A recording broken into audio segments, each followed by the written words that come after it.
Good morning. Another very quiet day here in the glorious sunny French Alps. It's like the Alps know that the ski slopes have closed because it's been glorious sunshine and a lot of melting ever since they were closed at midnight on Saturday. Now, on to more serious things. Portfolio risk analysis. So if you are a portfolio landlord, do you know what your risks are in terms of what rents may or may not be coming in over the current weeks and months in light of the coronavirus disruption?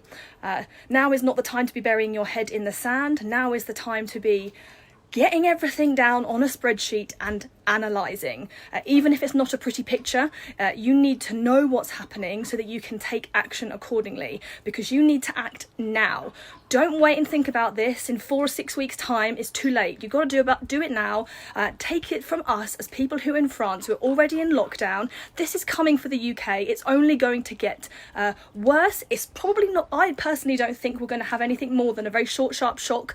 90 days. We've got to get through the next 2 to 3 months. That is really important. So if you're a portfolio landlord, have you assessed the risk in terms of the different tenants that you have got renting property from you, and what the likelihood of arrears and defaults are? Now, the way we're seeing it is that we're looking at arrears are going to be building up, but ultimately, if you can manage that process properly, it's more a deferment of rents being paid.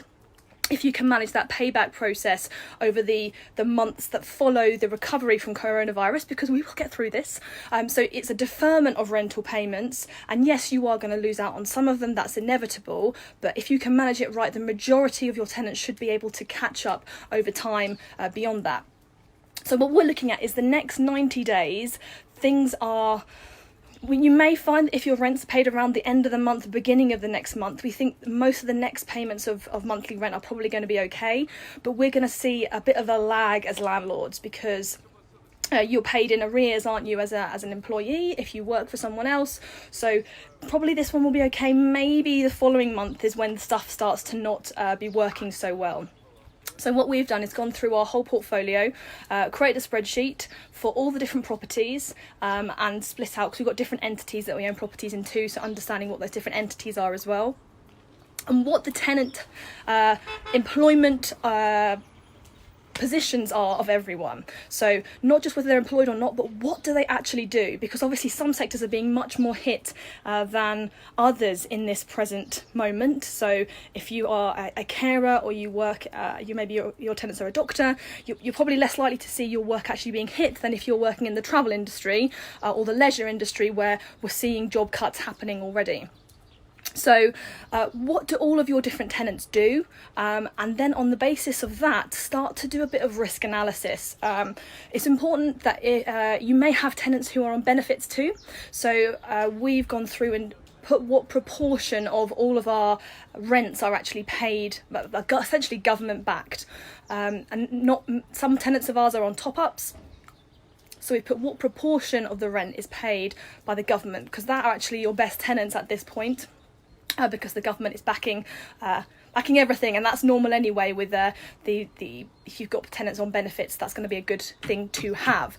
So we've gone through which tenants are on benefits, what proportion do we estimate of their rents are paid by benefits, what industries are they in, and therefore which industries are the highest risk, which I've just covered. So more travel, leisure, much harder hit than things like care homes, doctors, etc.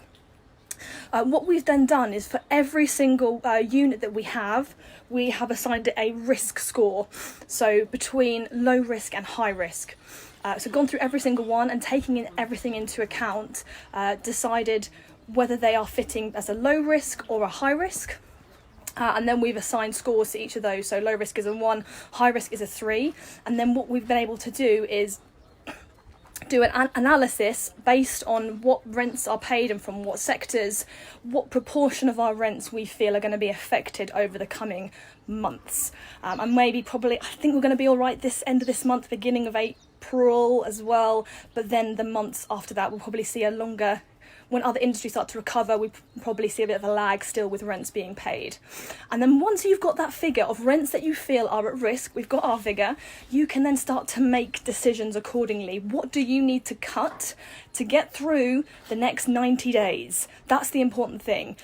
So if 20% of your rents you feel are at risk of not being paid, well then you've got to look to cut 20% of other expenditure to get you through that. We're currently delaying all but essential maintenance works until things start to recover. This is all about cash flow. So now go and look at your cash flow, figure out what your current status is, and start taking action accordingly. You might feel it's premature, but I promise you it's not. Those of us that will be resilient and come out stronger are doing this now. So questions, comments, I'm always happy to help. Give me a little like if this is helpful, getting you thinking in the right way. And if I can also just finish with anything today, don't spend too much time on the news. You need to be working hard on your business right now, and it's not working hard in terms of panicking.